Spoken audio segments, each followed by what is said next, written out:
Old Love Letters 1. It was the time of the Second World War. My father, named Maning, was asked to go to Baguio City. He is from Manila. He had with him a gate pass from a Japanese official, and he has befriended that Japanese officer. The Japanese gave him 2 or 3 more passes. Just when he is to pass sentries, he is just to give the letter to them or a pass.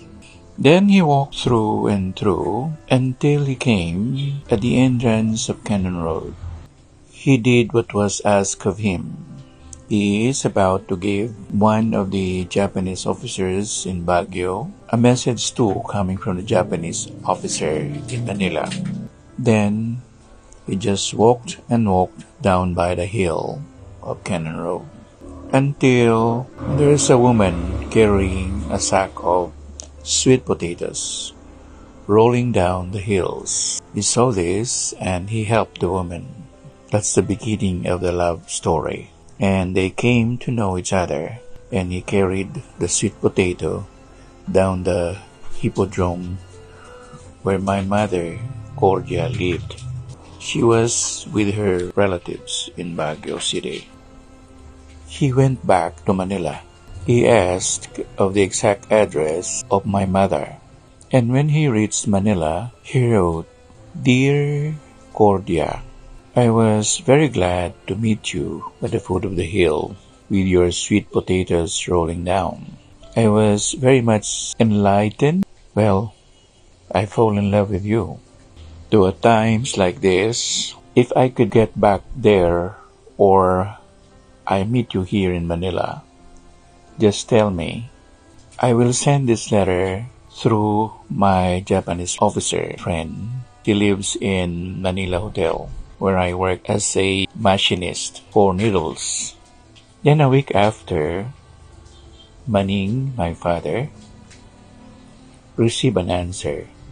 The letter goes, "Dear Maning, it is not time for us to fall in love. Maybe after the war, we see each other again. I can't write long letters.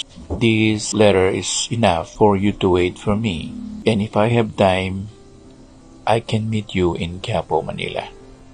Months thereafter, when the war was being won by the Americans, and in 1946, the war was over, my mother, Cordia, went to Manila, and he looked for the address that my father, Maning, gave her.